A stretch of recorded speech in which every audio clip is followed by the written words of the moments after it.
Welcome back, everybody. This is Tom Olson here, and we are at day 10 from the 30 Days to Good Success challenge and the 30 Days to Good Success book. Hopefully, you guys are reading this book. Hopefully, you guys are taking notes. I would suggest you guys take notes outside of the workbook itself as well, but in the workbook itself, you're going to see all these different questions and things. This workbook is made for you to actually write in and for you to write things down. I actually think that and I don't think I know, scientists and neurologists have actually proven this, that when you hear something, things go into your brain a certain way. When you read something, things go into your brain a certain way. When you write something, things go in your brain a certain way. And when you speak things go in your brain a certain way. And I think sometimes that's why they say the teacher does all the learning, because me, as I'm teaching this to you, I have to make sure I know this so well that it's gone into my brain. I've written it down. I've made a workbook about it, and then I can actually speak it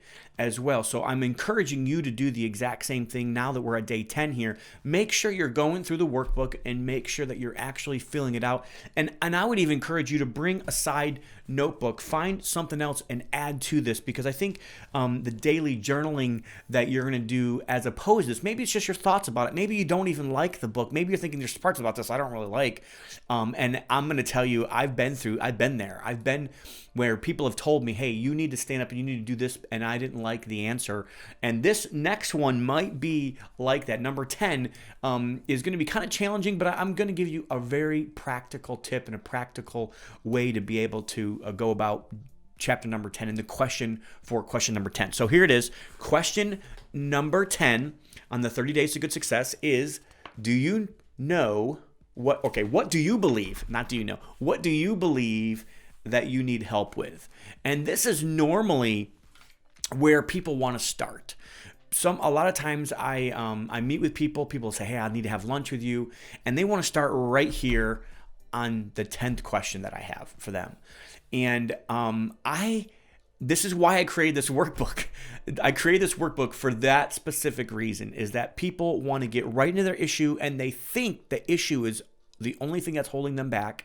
And what they don't realize is most of the time what they think is holding them back is not what's holding them back. What they think their issue is, or what they think they need help with, is not normally what they need help with. What they normally need help with is understanding their purpose, is going back to chapter number 1 and saying, hey, what is my purpose? Chapter number 2 is asking themselves, what is holding you back from your purpose? Not what's holding you back, not what's your issue, but what is holding you back in your purpose? Why aren't you in that purpose now? Why aren't you living every day a step closer?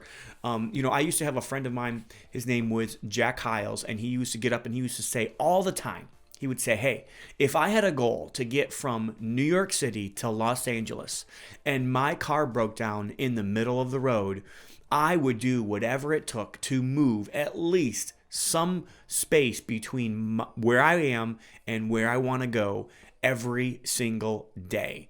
And that's what I think this book, I hope that this book and this workbook will help you, in this 30-day challenge will do. Figure out what your goals really are, what you were made for, what you were created for, and then try to get yourself a step closer to that every day. So he said he would get out and he would push his car, even if it was only a foot, an inch, a foot, whatever, maybe a half a mile, whatever it was, closer to his destination in that day. And that's kind of where we're at. So question number 10, what do you believe that you need help with? And this is something that we do all the time in our masterminding. And this is why I love Mastermind. Masterminds gives you a multitude of counselors. And I believe that in a multitude of counselors, meaning more than one, meaning not just your peers and not just the people that are going to give you the answer that you want to hear, but in a multitude of counselors, in people that are from different walks of life and have different backgrounds, but people that you trust, people that are going to give you good wisdom, people that are going to try to put you on the right path, and people that are going to go back to your purpose, not just being all about you and what you want to accomplish, but why you believe you are placed on this earth to accomplish. I love masterminding, and something that happens that's magical in a mastermind is that you get up to tell everybody who you are, what you do, where you're from, how long you've done it, something that you've learned, because I really believe in growth. If you've listened to these videos, you've already found out that one of my core values is growth. So I always want to learn, and I'm always listening for other people and things that they've learned, and I want to hear what they have to say. But at the end of their speech, and what's the most important part of that mastermind presentation of theirs is, what is my biggest challenge? What is holding me back? What is it that I'm having an issue with right now? And during that time, it's almost like they call it a mastermind because it's almost as if there is a mind above all of these people in the room, and it's connecting each other. And everybody is there with empathy, trying to help that person solve that issue, giving him reasons why it may be an issue, and maybe asking deeper questions, because a lot of times what we think is the issue isn't the issue at all. It's an underlying deeper issue, which is what this whole book is all about as well. This is all about the deep issues. This is all about the issues that lie under the surface that most people aren't willing to face because they're so busy facing all of the physical problems. They're not really looking at the spiritual and at the underlying emotional, mindful problems that are really going on in the situation. So, question number 10, what do you believe your problem is? Like I said, a lot of times in the mastermind, you people will get up and they'll be like, that's not a problem at all. And I think about that, and I think about the Bible verse that talks about there is a lion in the street, and you're so afraid to go out there, but there's really not a lion at all. So how often do we find ourselves just being afraid and just having fear of something that's not even in existence? And it's really great to have that multitude of counselors, of those people that can be around you, that can see that clearly. There's another very powerful parable that talks about, you are so busy trying to point out and trying to pull the needle out of somebody else's eye that you are so blinded you don't even see the beam in your own eye. And that's the same way it is for our business. That's the same way it is for our personal life. It's very obvious to everybody else what your problem is, but it's not very obvious to you. And normally it's so not obvious to you because you've got the beam in your eye, and that beam is pride. That beam is you thinking that you know it all. All you see is that wood in that other person's eye, and that wood in that little tiny speck in that other person's eye has become so big in your eyes that you have a beam now in your eye. So be careful about that. Always be asking other people, asking questions. This is a great tip. Find a group of people, whether it's a Good Success Mastermind, whether it's the Community Go-Giver Club, but it doesn't matter. I'm not here to push those things, although I'd love to have you if you want to be a purpose-driven entrepreneur doing your business on purpose for a purpose. I'd love to have you, but find a group of trusted people that you want to be like, people that have been there, people that have already been leaders of leaders, people that have influence, people that have created a business, or people that have gone where you are wanting to go. Find those people out. Seek those people. Don't seek the people younger than you that don't have experience, that just want to tell you what you want to hear and want to tell you it's all about you getting what you want, when you want it, wherever you want it. That's not the people you want to take advice from. You want to take advice from the people that have been through pain, that have been through a downturn in economics, and that have found a way out of that, who have risen from ashes, people that have avoided it, and people that have crashed and burned and had to learn the lessons from crashing and burning from that. So put yourself in a group that's a practical application. But I think the other thing is, most of the time our issue begins and ends with you, with me. And I think as soon as we take responsibility for the issues, as soon as we say, hey, this is I have ownership in this. I love a book. It's called Extreme Ownership. And it talks about that the whole time through that book. It's so awesome, but it basically talks about if you're a leader, and if you're a good leader and people aren't following you, then guess what? You're not a leader at all. So think about that. If you think you're a leader, leadership is such a buzzword, and I like leadership. I love the word. I've read probably no less than 100 books on leadership itself. But the people that I want to get advice from when it comes to leadership is not the people that have never led anybody, not the people that have never built a business, not the people that have never done anything, but they just like the word leadership, and they think that because they've read books, or they think because that they've been able to do things, or that they think that because they know these principles that all of a sudden they have the right to teach you these principles. No, I want to learn from the people that have gone through it.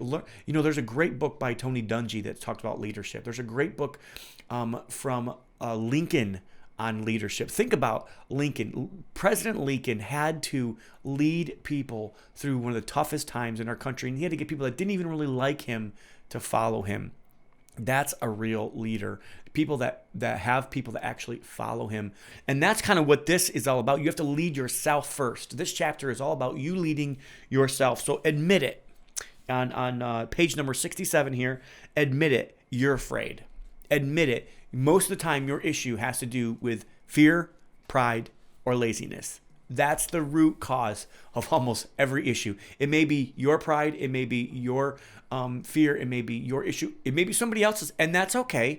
But trust me, if you always want to play the blame game, you will never get anywhere in life. Figure out how you can take responsibility for whatever that issue is first. And taking responsibility is like this.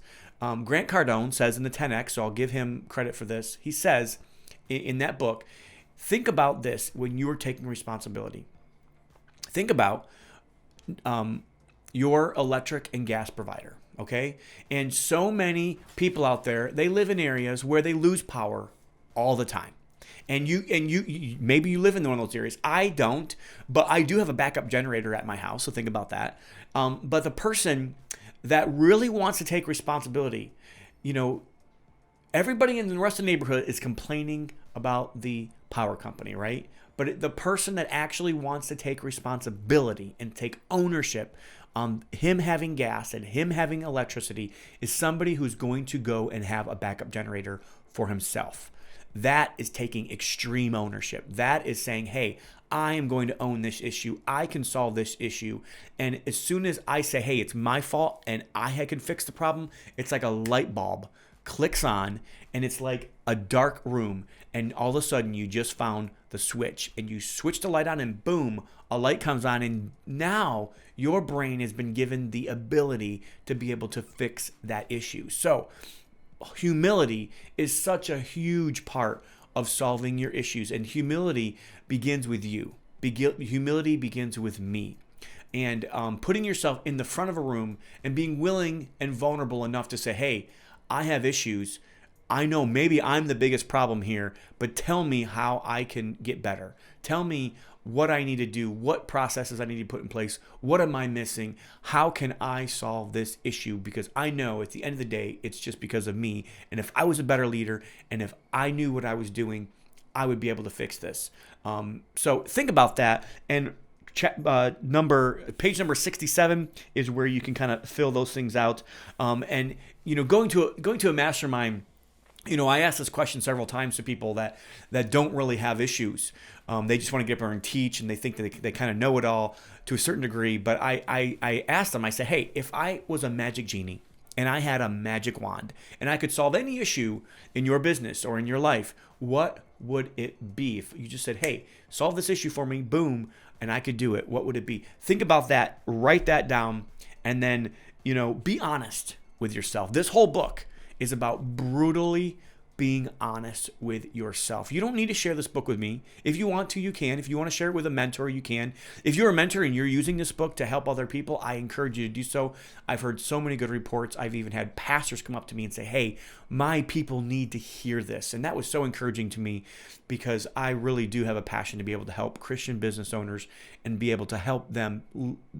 The Bible was written about a lot of the Bible was written not about pastors, not about priests, but about businessmen.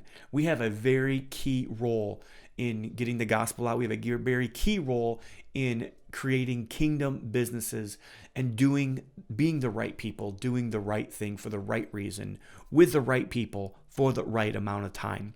And I hope this book has helped you. If you know a friend that this can help, I encourage you to get this book for them. I encourage you to turn them on to Good Success and to everything that we're doing here. But I really want to get this message out of having the right kind of success and not just trying to live our life for ourselves. And hopefully that you'll take some ownership today. You'll write some issues down that you need to solve in your business, and you'll be humble enough to really be honest with yourself or with a mentor and say, hey, I've got an issue with this. Please help me with this. Help me put barriers in place. Help me put systems or put protections in my place. I want to be protected from attacks. I want to make sure that I'm successful for the long term. I'm willing to put the work in. I'm willing to be like a seed and go into the ground and crack myself open in order to come up and be a massive tree over time. And I know it takes time, but that's what this is all about. I hope this has helped you today, and I can't wait to see you tomorrow for day number 11 of the 30 days to good success.